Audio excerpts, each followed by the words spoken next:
Hello everyone, this is Austin from Minipainter Studio, here to bring you my first ever painting tutorial. Now, something that I was always afraid to do when I first started in this hobby was paint faces. I used to build all of my tack squads with only helmeted heads because I was too afraid to paint that skin.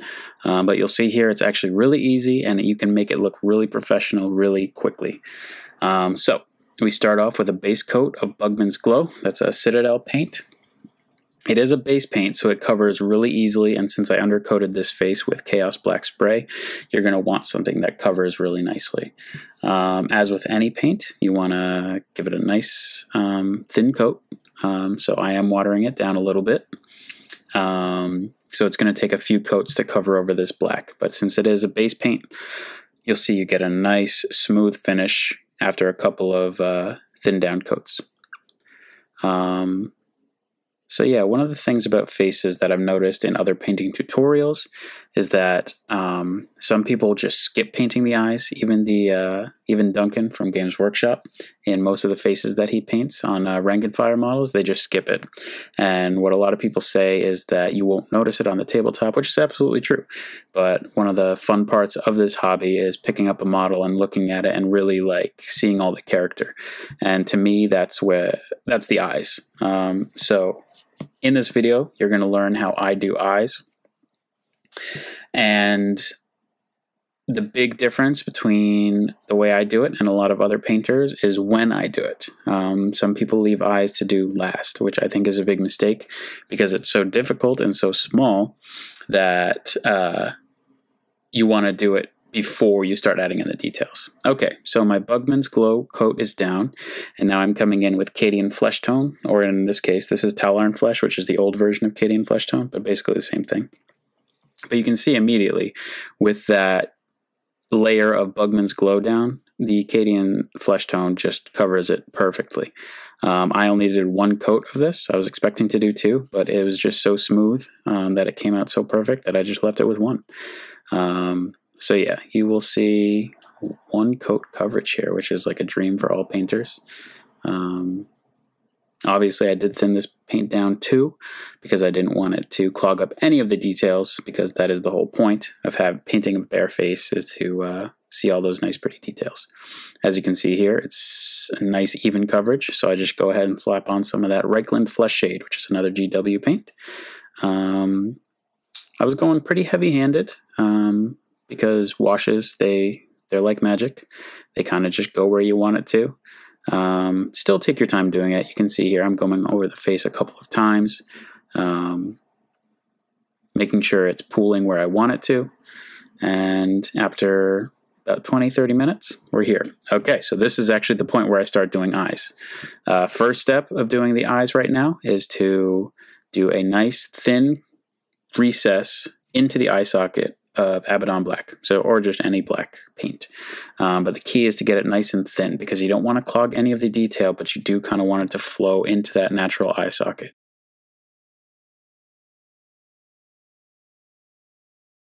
So you'll see me here flipping over the model again, because that's just the way my hand goes. I'm right-handed, so it's easier for me to flip over the model and just keep with that natural brushstroke.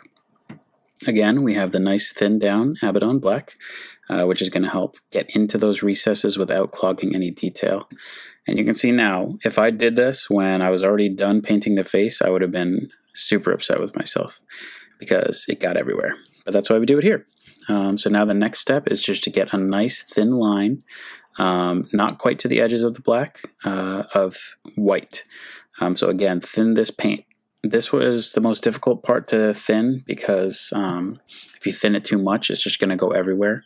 So you really just have to practice getting the right paint consistency. So you'll see I'll just flip it over again, get it into the next eye socket, and I purposely / not purposely mess up this one a little bit more than the other. You can see it's just a big, ugly line of white, making the miniature look really bad. Okay, so you can see that template for where we're going to be going for this face. Next up, I'm going to be neatening up a little bit. So, you know, we have the black all over the face, the white kind of got where we didn't want it to go. So what I'm going to do is just tighten up that eye a little bit. Now, normally I would put the pupil in before I started doing this, but I guess I accidentally went backwards, but that's okay. So you'll see I'm just tightening up that eye. You don't want this big glaring white eye because that doesn't look natural. We just want to have the white exactly where the model dictates. So you see that I just tightened it up right there. It looks like he's wearing black eyeliner, which is what we want for right now because we're going to tighten the black up after this. But in the next eye is really where you're going to see. So you can see all of that white outside of the lines, black going down his face. So basically we're just trying to tighten up what this white part of the eye looks like. So again, this is why we do it early on in the process. You could not do any of this if this were literally the last step that you're doing. So you can see I'm just making the white part of the eye exactly where I want it to go, and that's just using thinned down black paint around the white part. So yeah, just take your time with this. This is the face of the miniature.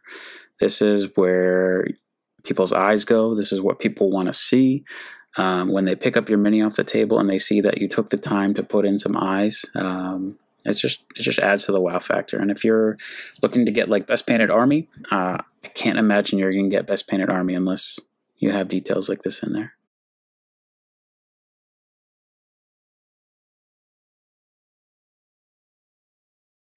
So you'll see I'm adding in the pupil now. The first pupil is really dictates what the model is going to look like. So you can see that one's looking off a little bit. So you're going to want to do the next one looking in the same direction. So in this case, it's a little bit in. Now, if you did two pupils that were near the nose, he's going to look cross-eyed, obviously. And then if they're looking in different directions, he looks a little bit weird too. But as you can see, there's just black all over this dude's face, and that's not what we want. So we have the Tallarn Flesh / Cadian Flesh Tone. I'm covering up that black that I got on his nose. And this is what we're going to use to really shape the eye. So again, thin down because you don't want to cover up any detail. And you'll see I'm just slowly bringing lines closer into the eye, which is getting rid of all of that extra black. The only black that we want is to basically shade the inner part of the eye and give us contrast away from the skin. I used to do this technique without having that black layer first, and just the skin tone and the eye, it just didn't give enough contrast, so the eyes didn't really pop. But as you can see now, with that black underlying the white, it gives it a really nice pop.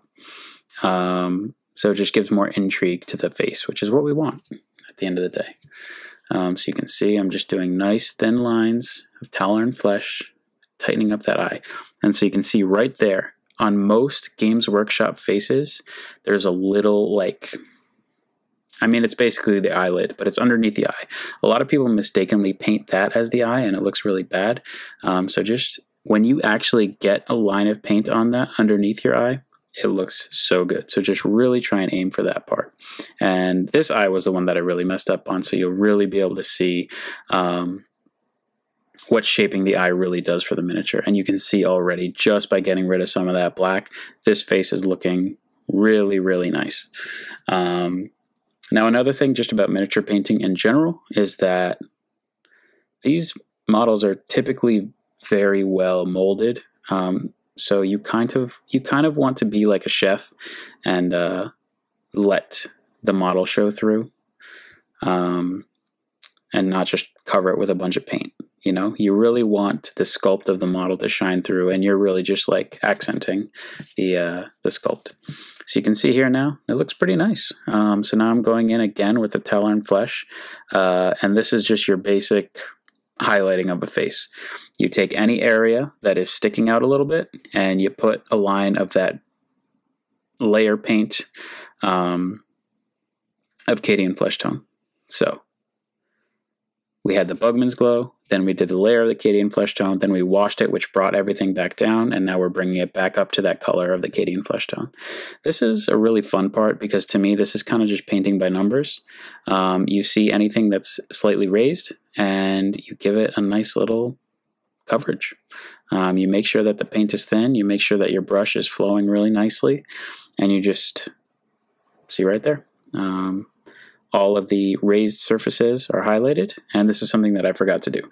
I forgot to do his teeth. You should normally do this when you do the eyes of the face, because you can mess it up, which I actually did, but off camera I fixed it up, full disclosure.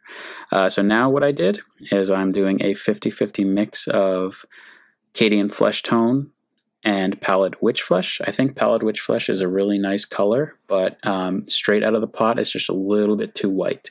So basically what I did is just I mixed it with the Cadian Flesh Tone. So now it's giving a really natural highlight to the topmost parts of the skin. So yeah, you can see that in pretty much any painting tutorial, but just stick to that and you'll be happy. All right, so the face is looking good, and now we're just doing the rest of the details just to finish off the Mini. I'm just doing some thin down lead belcher on the metal parts that connect him to his suit. So pretty straightforward. I'm going to be doing lead belcher on the metal parts, and then I'm going to be going for like a dark gray on the hair using Dawnstone.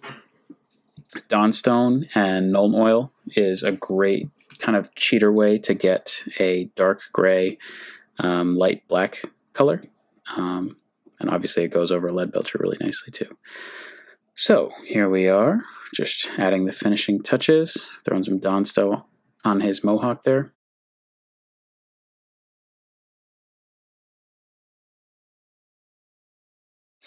And once those are dry, I come in with just some Nuln Oil and fill that in. Now, one thing you want to be careful of is obviously you don't want to get this on too much of the skin. I do like to get that nice line in between the skin tone and the mohawk and lead belcher. So you'll see me doing that right here. Just fill it in. I mean, let's be honest, lead belcher and Nuln Oil is just like, the first time I did that on a Mini, I thought I was a professional. But yeah, you'll see I'm trying to get that nice thin line to get some contrast between the skin tone and the metal in the hair. You can see that right there. It just makes it pop a little bit more, which is what you want when you're painting Minis, to catch the eye visually.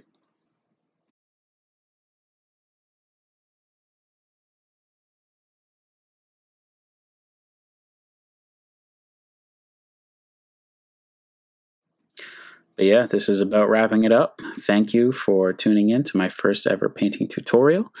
If you have any questions, feel free to ask below in the comments. If there's something you want to see painted, let me know. I might be able to do it for you. I'm going to show some pictures of this head on top of one of my Space Marine models at the end of this, so you'll be able to see how it looks in action. Thank you again. This is Austin from Minipainter Studio. Signing out, and we'll see you again next time. Thank you very much.